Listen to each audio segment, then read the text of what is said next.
So I watched 12 Christmas movies that were new to me, and I decided to rank them from my least favorite to my favorite. Above all, I hope this ranking offers some last minute movie suggestions as we're only days away from Christmas. A nurse working the night shift on Christmas Eve is told some unsettling stories by a patient revolving around the not so wonderful time of year. This anthology horror, to me, lacks scares as well as humor, plus most stories just weren't that great, and I don't think any will stand out to me in the future, aside from maybe the twist with the main story. Take this with a grain of salt, as this slasher in particular seems to have quite the cult following, but this follows a couple of people who just want to party on Christmas Eve, but an animatronic Santa malfunctions and goes on a killing spree. The robotic Santa was a cool design, and there were some tense moments and okay kills. I just found this one a bit bland in the end, and with characters really annoying even by slasher standards. 13 Slice to Lexmas follows 5 men who meet up at a bar after receiving a mysterious email, and to pass the time, they take turns telling scary stories. This was another anthology I tried that I liked a little bit better. Some of the stories were much more interesting despite their campiness, plus the humor, unintentional and intentional, kept me invested more than I thought. We'll call it a guilty pleasure. On Sunday, I posted more of a rant than a review for this movie, but two women who are in a relationship go to visit one of their parents, but turns out the parents don't know they are gay because the father is set to run for mayor, and surprises are not welcome. This had the potential for a great love story, and it has its moments of effective comedy, and a couple decent character moments, but most people on screen are just simply far too unlikable for me to personally buy into the story.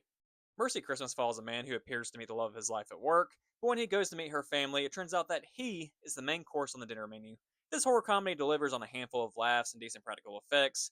It's a passable one time watch that never bored me, just don't expect the urge to watch it again down the road. So I like a good Hallmark movie on occasion. I have a soft spot for them. This one follows two exes who are forced to work together to find homes for a litter of kittens, left at a fire department, and, well, you can guess the rest.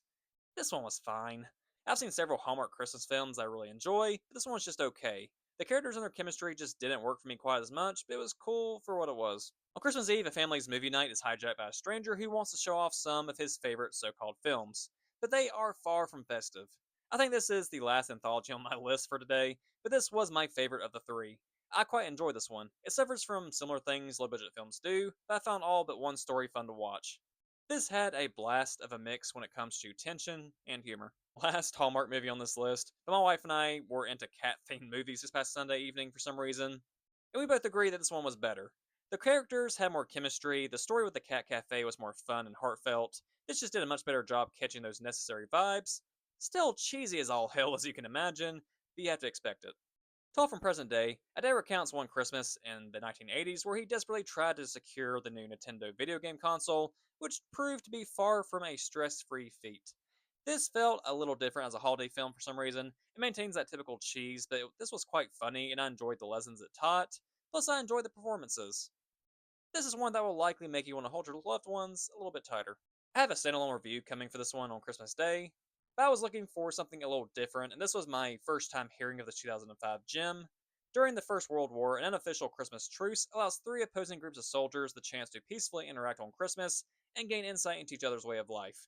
This one is quite subtle, but I was enthralled by each conversation between soldiers, heartfelt and humorous, and I just enjoy the journey of watching forced enemies find understanding each other. One of the greatest Christmas classics, 1947's Miracle on 34th Street follows Kris Kringle, a man who claims to be the real Santa, who is employed by Macy's to play the part, but as he insists on his identity, his assertions land him in a courtroom where his sanity is questioned.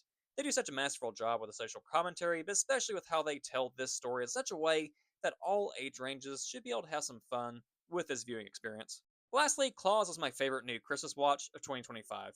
New to me at least. This one is basically a version of the origin story of Santa Claus. A toy maker and a postman join forces to hand out toys to children of a community that has an ongoing feud for years. Things appear to start to change for the better, but not everybody wants peace. This was just a really beautiful film from the animation to the story, the arcs of the characters. I love the voice acting.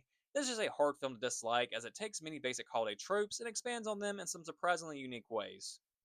Those are 12 Christmas movies that I watched for the first time this year. Do any of these interest you in these last few days? Do you agree with my thoughts on these? Let me know in the comments.